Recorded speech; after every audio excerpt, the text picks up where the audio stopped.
ये जो हिंसा हो रही है ना पूरे देश के अंदर, ये सुनियोजित रूप से कराई जाती है। ये खुद से हिंसा नहीं होती है, ये राजनीतिक लक्ष्यों के लिए सुनियोजित रूप से, षड्यंत्रकारी रूप से, पूरी योजनाबद्ध रूप से हिंसा ये कराई जाती है। ये प्रायोजित कार्यक्रम है पूरा। और देश के अंदर जो है घृणा, सांप्रदायिकता और वैमनस्य का जो माहौल बना हुआ है, उसके लिए हमारी जो है, जो हमारी सरकार है वो जिम्मेदार है। हम स्पष्ट कहते हैं। मतलब इस घटना के लिए योगी जी जिम्मेदार हैं। हो सकता है कि यूपी में जो उपचुनाव होने वाले हैं उसको लेकर ये हिंसा भड़काई जा रही हो, सांप्रदायिक, ऐसी भी तो हो सकती है। एक मिनट ये अभी चुनाव को लेकर ना चुनाव तो अभी हो रहा है ना। इसके पहले सरस्वती पूजा में कब चुनाव था, रामनवमी की पूजा में कब चुनाव था, छठ पूजा में कब चुनाव है?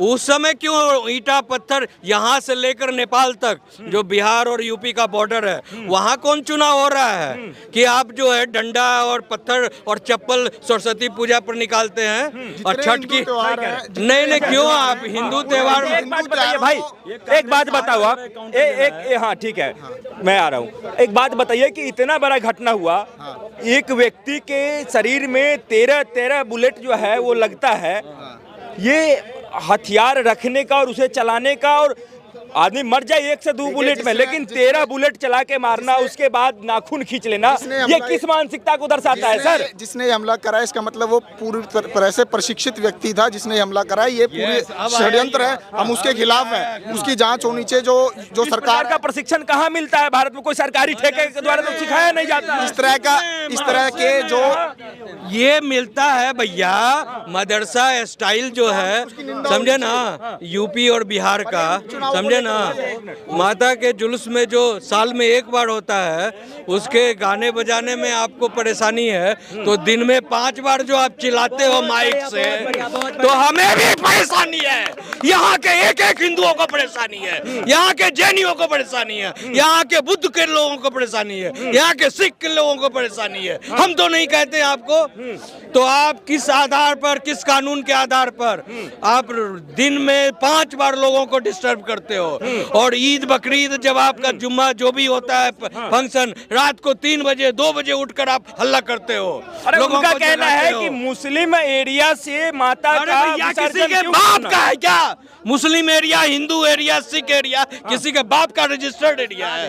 हाँ, किसी के बाप का रजिस्टर्ड है एरिया? ये भारत का एरिया है और भारत के एरिया में स्वतंत्रता है हर एक नागरिक को, जहां जाना चाहे, जब जाना चाहे, किसी भी लीगल वर्क के लिए जा सकते हैं, गलत काम के लिए नहीं जाएंगे। लेकिन कोई भी संवैधानिक दायरा में जो उचित काम है उसके लिए जा सकते हैं, कोई रोक नहीं सकता है। देश में कहीं जा सकते हैं। ये कह रहे हैं कि मुस्लिम समुदाय पे, किसी समुदाय पे उंगली उठा रहे हैं। ये पहली बात तो ये है कि बहुत सारे मुस्लिम समुदाय से भी आज यूपीएससी के अंदर टॉप कर रहे हैं, यूपीएससी के अंदर आ रहे हैं। अरे सर, यूपीएससी के अंदर टॉप कर रहे हैं, आ रहे हैं, वो चीज ठीक है, लेकिन भाई साहब क्या दिखाने की कोशिश की जाती है कि हर यात्रा में पत्थरबाजी, क्या दिखाने की कोशिश की जा रही है? किसी क्षेत्र को मुस्लिम आबादी कहना, मुस्लिम क्षेत्र कर रही है, सही बात है क्या?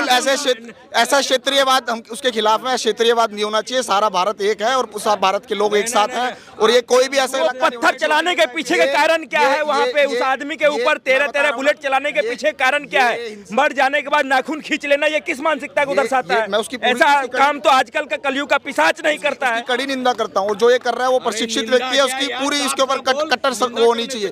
पर मैं ये भी कहूंगा कि उपचुनाव, कहीं ये जो हिंसा है जो यूपी में उपचुनाव हो रहे हैं उसको मद्देनजर रखते हुए सांप्रदायिक रूप से। यूपी में उपचुनाव हो रहा है, बिहार में कहां से उपचुनाव हो रहा है? चुनाव हो रहा है बिहार में, क्यों कर रहा है? बिहार में भी तो अगले साल इलेक्शन है ना। ऐसे तो 5 साल में हर जगह इलेक्शन होता है। तो ये जितने भी हिंदू त्योहार है उनको जो है हाईजैक करके और उनमें हिंसा कराने का, जो हिंसा जो हो रही है ये पूरी सुनियोजित रूप से हो रही है। ये लोगों के बीच की हिंसा नहीं है। लोग सब, चाहे हिंदू और मुसलमान, शांति प्रिय हैं हमारे देश के सभी लोग, पर ये जो हिंसा है ये सब कराई जा रही वाली हिंसा है। मैं ये कह रहा हूँ, आज देश में जो सांप्रदायिकता है इसके कारण देश गृह युद्ध की ओर बढ़ रहा है। आप इसको क्यों नहीं समझते हो? देखिए सुनिए मेरी बात, सर एक जगह थोड़ा ये वेट कर रहे थे। एक मिनट बोलूंगा, ज्यादा नहीं बोलूंगा। भाई साहब ने जो बात कही ना वो नई नहीं है।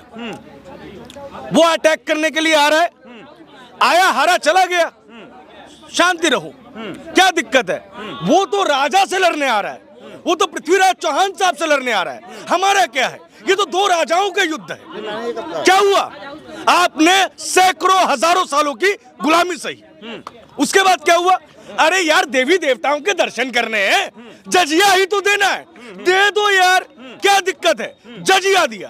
आज कत्ल को जस्टिफाई कर रहे हैं। पहले क्या शोभा यात्रा में जा रहे हैं तो शोभा यात्रा वालों पे पथराव हो रहा है। अरे ये हिंदू बहुत ज्यादा बोलता था, उसको मार रहे हैं। अरे कश्मीर का अपना मसला है, उसको मार रहे हैं।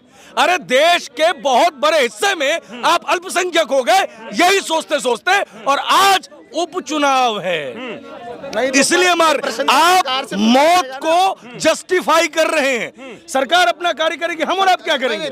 हमारे फंडामेंटल राइट्स के साथ फंडामेंटल ड्यूटीज नहीं है क्या? ड्यूटीज ये है कि हम गलत के खिलाफ आवाज उठाए। आज किशनगंज में आप क्या हो गए?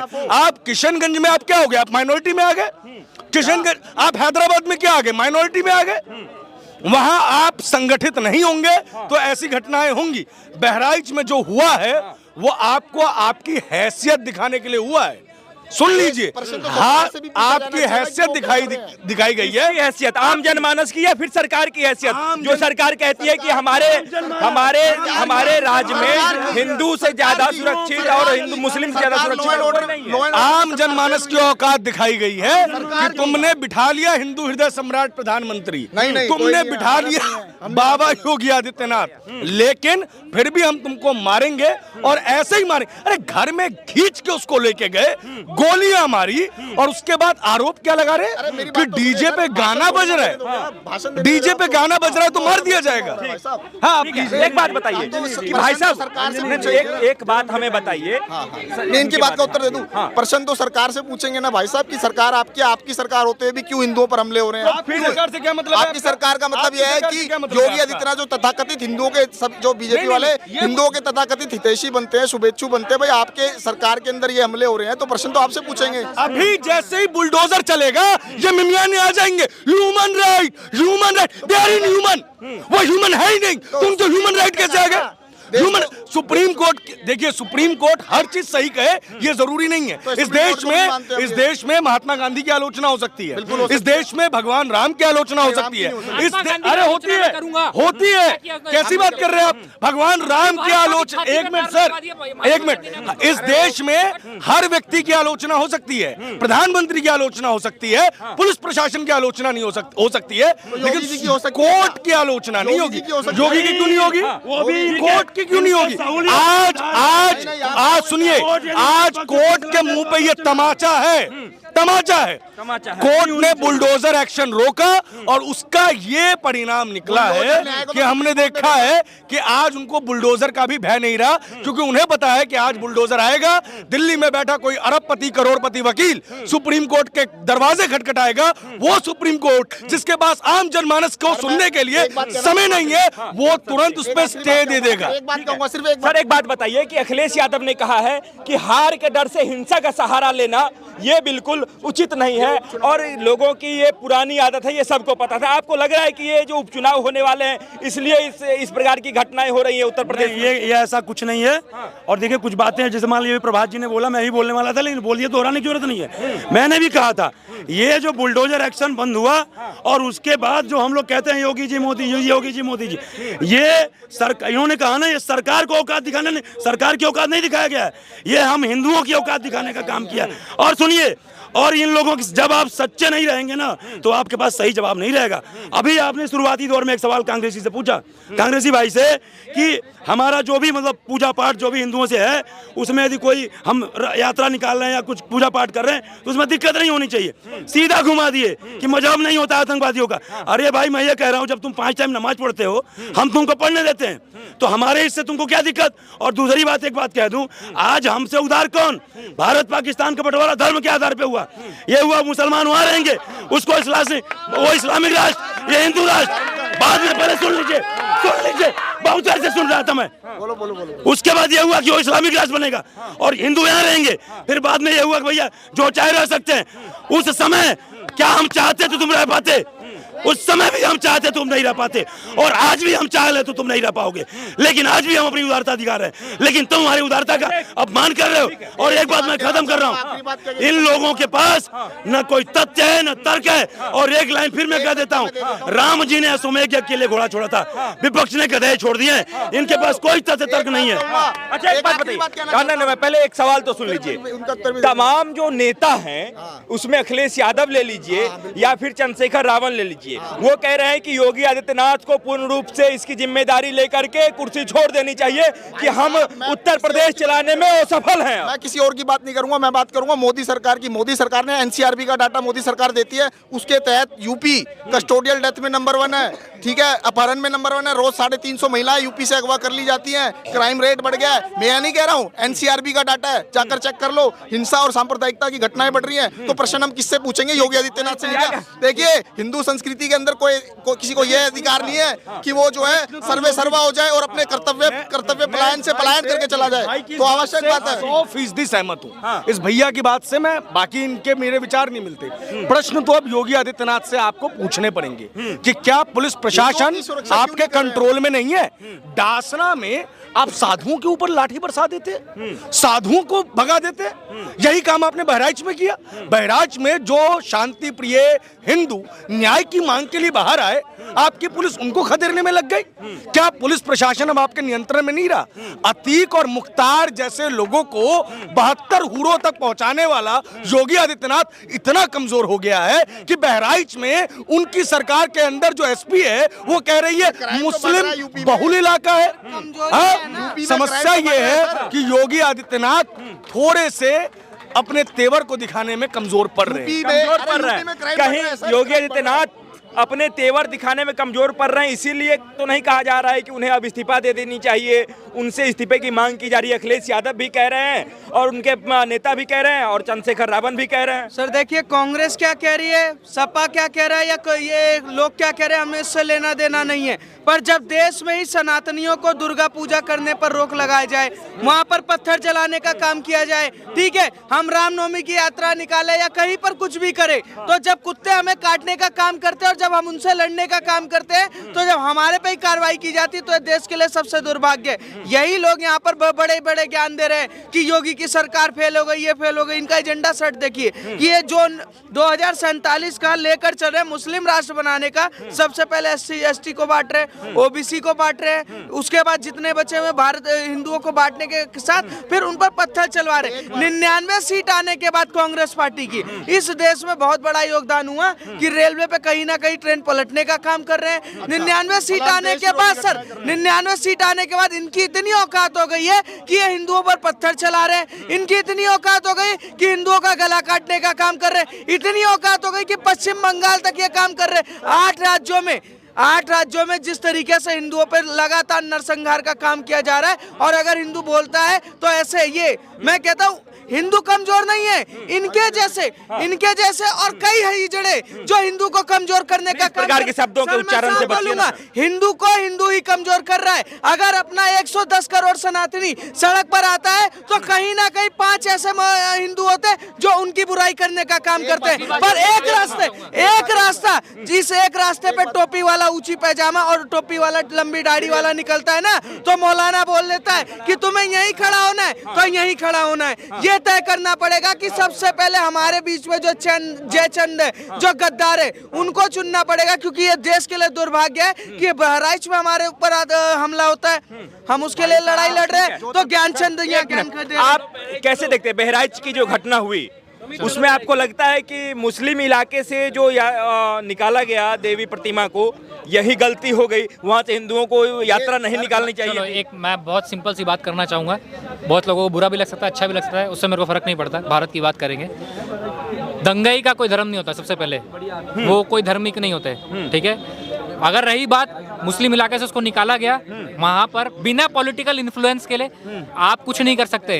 अगर जो मुस्लिम इलाके से निकाला गया, मतलब ये रास्ता से हम निकले भी ना, उसे इस प्रकार की बात ऐसा क्यों है? किसने कहा ये बात कि मुसलमान जगह से ना निकले? किसने कहा? ये कहा जा रहा है अरे ये जो कह रहा है वो बेवकूफ आदमी है। इसके लिए हम सबको साथ खड़ा होना होगा। अगर आपको अगर उस रास्ते से हमें निकालना है, ये हमारे लिए सीख है कि हमें अगला रास्ता उसी से ही निकालेंगे, पर सशस्त्र होकर निकालेंगे। अच्छा, आपने कहा कि दंगाई का कोई धर्म नहीं होता है, ये चीज आपने कहा। बिल्कुल, बिल्कुल। लेकिन अगर यदि मस्जिद से ये कहा जाए कि काफिरों को मारो तो धर्म पहचानने में दिक्कत होगी क्या?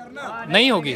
इसमें यही चीज तो वहाँ पे कहा गया, जो वहाँ के चश्मदीद है यही बात तो कह रहे हैं कि मस्जिदों से ऐलान हुई कि काफिरों को मारो, उसके बाद भगदड़ मच गई वहाँ पे। सर ये माइक का आवाज अफगानिस्तान से भी आया, पश्चिम बंगाल से भी आ रहा है, बांग्लादेश से भी आ रहा है और पाकिस्तान से भी आ रहा है। अब हमारे देश के छोटे छोटे जिलों से भी आना स्टार्ट हो चुका है कि जहाँ ज्यादा मुस्लिम वहाँ से तुम निकालोगे। तो ऐसे ज्ञानचंद कहते हैं कि नहीं, हिंसा फैला रहे हिंदू, और अगर हिंसा फैला रहे तो मुझे एक बात ये बता दे, क्या भारत में कहीं पर कोई ज्यादा कम्युनिटी सेंटर, मतलब ज्यादा लोग रह रहे हैं, तो क्या वो पाकिस्तान बना दिया गया है? क्या वो बांग्लादेश बना दिया गया है? या कोई अफगानिस्तान बना दिया गया? 57 देश बना दिए गए। अगर ये ऐसा करते तो सबसे पहले इन्हीं को देखना चाहिए। 22 साल का लड़का, जहां माँ बाप अपने बच्चे से उम्मीद लगा के बैठे होंगे मेरा बेटा कुछ करेगा, 16 गोली मार दी भाई, 16 गोली। आप समझ रहे हो, 16 गोली, ठीक है। सबसे पहले इस बात को डिफेंड करने की जरूरत नहीं है। जिसका बेटा गया है, हम ये कह रहे हैं, जिस माँ का बेटा गया है, जो परिभाषित राष्ट्रवाद, सुन लीजिए, एक आखिरी बात कहना चाहता हूँ। अरे आखिरी नहीं होगी ये बात आखिरी नहीं होगी जब तक उस विचारधारा के उन्मूलन की बात नहीं होगी, उसके समूल विनाश की बात नहीं होगी इस विचारधारा की, तब तक ये बात आखिरी नहीं हो सकती है। प्रश्न किससे पूछे? एक मिनट रुका जाए, एक मिनट रुका जाए। सारी राजनीति, मैं आपको कहता रहा हूँ, दुनिया की सारी राजनीति एक तरफ कर दो, खाली ये सोचो उसकी माँ पे क्या बीत रहा होगा जब उनको उनका बेटे का शव मिला होगा 16 गोलियों के छेद के साथ। एक गोली में आदमी कांप जाता है, 16 गोली में बेचारे के शरीर में कुछ बचा ही नहीं होगा।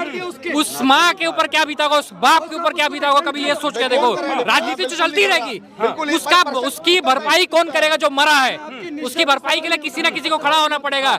आरजीकर हॉस्पिटल में लड़की का रेप हो जाता है, मार दिया जाता है, उसके लिए देखो आज कितना टाइम हो गया, कोई वो मिला? इंसाफ नहीं मिला। क्यों? भाजपा नहीं है। अगर वहाँ पर योगी जैसा सीएम होता, वहाँ का एक आदमी नंगा नाच पे होता, जिसने ये कुकर्म किया है उसके साथ नंगा नाच कर। लोग कह रहे हैं कि योगी को इस्तीफा दे देना चाहिए इस मामले में, योगी जिसे उत्तर प्रदेश चल नहीं रहा। आपका क्या कहना है? ये डर से लोग बोल रहे हैं कि योगी जो इस कांड के पीछे जो बड़े नाम है ना, योगी उसको सामने ले आएगा। इस डर से वो बोल रहे हैं कि योगी जी को इस्तीफा कर देना बात कर रहे हैं, ये लॉ एंड ऑर्डर का बात कर रहे हैं कि योगी की कमियां हैं। एक सेकंड, योगी की कमियां 1984 में जो दंगा हुआ, सर एक सेकंड, 1984 में जो दंगे हुए उसका लॉ एंड ऑर्डर कौन देख रहा था? जब सिख दंगे हुए तो वो कौन सा लॉ एंड ऑर्डर था? कश्मीरियों का नरसंहार हुआ तो वो कौन सा लॉ एंड ऑर्डर था? जब देश में 700 से ज्यादा दंगे हुए वो कौन सा लॉ एंड ऑर्डर था? ये सारे लॉ एंड ऑर्डर गिनवा रहे।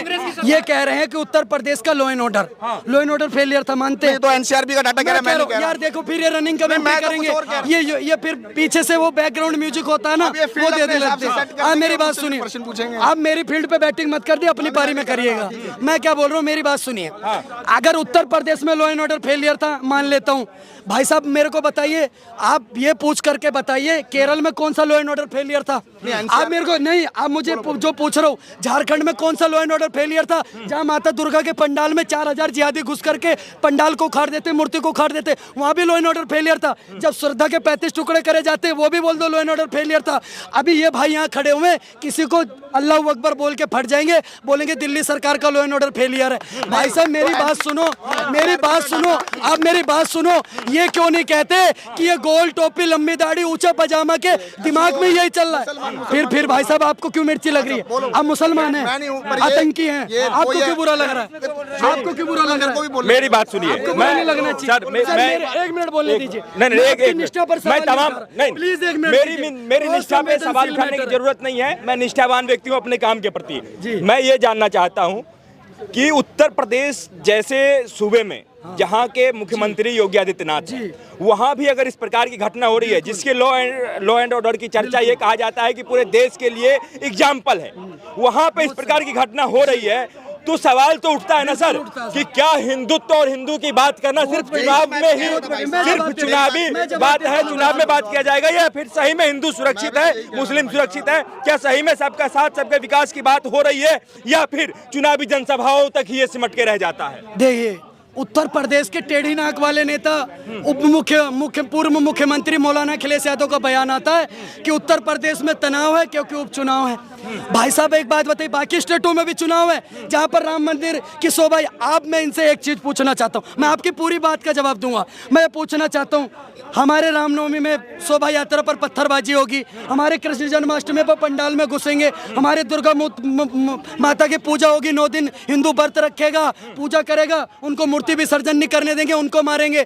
मैं कहता हूँ एक घटना बताओ ना, इतना बड़ा देश है, एक घटना बताओ जहाँ पर हिंदुओं ने ताजिया पर पत्थर चला दिया हो। नहीं बता पाओगे क्योंकि हमें सिखाया नहीं जाता। उनका कहना है कि हम ताजिया लेकर के हिंदू इलाके में जाते नहीं है, तो वो भी जो है मूर्ति विसर्जन करने के लिए हमारे क्षेत्र में ना आए, हमारे इलाके से ना जाए, मस्जिद के आगे ऐसे गाना ना बजाए जिससे हमारी भावना आहत हो जाए। अब ये नहीं, एक बात बताइए, चांद से जाते हैं क्या ताजिया लेकर के? अगर ऐसी बात है ना तो आपके चैनल 99 खबर पे मैं अभिषेक ठाकुर बोल रहा हूँ, मेरे क्षेत्र में फिर एक भी ताजिया नहीं निकलने दूंगा, हमारी यात्रा नहीं निकलने देंगे तो फिर कहोगे धमकी दे रहे हैं, फिर कहोगे धमकी दे रहे हैं, नहीं निकलने दूंगा, मैं सच बता रहा हूँ। आप मेरी बात सुनिए, हम महाराणा, देखिए ये शिवाजी महाराज हैं, मुल्लों के जीजा जी।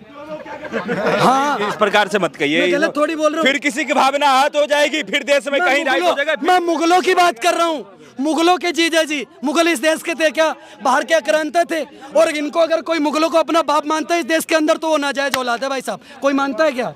नहीं मानता, क्योंकि मुगलों के बाप थे छत्रपति शिवाजी महाराज, महाराणा प्रताप, और आप देखेंगे पृथ्वीराज सिंह चौहान, और सबसे बड़े तो मुगलों के जीजा थे बप्पा रावल। मैंने सुना ईरान तक मार करके आए थे, बहुत मारा था भाई, 400 साल वापस नहीं आ पाए भारत के अंदर। एक इंजीनियर बन के एक बिल्डिंग बनाने के लिए आपको 200 किताबें पढ़नी पड़ती हैं, तब जाके आप इंजीनियर बनते हैं, एक बिल्डिंग बनाते हैं। लेकिन मदरसे के अंदर पता नहीं कौन सी एक किताब पढ़ाते हैं, वो बिल्डिंग ही उड़ा देते हैं। ये मदरसे में पढ़ाते हैं, मैं बता तो रहा हूँ, आप सोचो कहाँ ये आपने आधिकारिक स्टडी कर रखा है? आपको एग्जांपल बताता हूँ सर, किसी मौलवी से बात हुई है? मैं आपको किसी एग्जांपल मुफ्ती से बात हुई है? मैं बताता हूँ, वो किताब कसाब ने पढ़ी थी, देखो ताज होटल पर हमला कर दिया। वो किताब बुरहान मानी में पढ़ी थी, देखो संसद पे हमला कर दिया। वो कौन सी किताब है भाई? पता नहीं, एक किताब है इनके पास। मैं कहता हूँ 1000 किताब पढ़ता आदमी तब जाके पायलट बनता है, एरोप्लेन उड़ाता है। ये एक किताब पढ़ते एयरपोर्ट ही उड़ा देते। हाँ, नहीं, अब देखिए क्या कदम उठाया जाए सरकार की तरफ से, प्रशासन के तरफ से, कि इस प्रकार की घटनाएं ना हो। कहीं ना कहीं चूक तो हुई है ना सरकार। सारे मदरसों पर, भाई साहब मेरी बात सुनो, भारत में सारे अवैध मदरसे जितने भी हैं जिनमें सिर्फ और सिर्फ धार्मिक शिक्षा दी जा रही है, वो नहीं चलने चाहिए।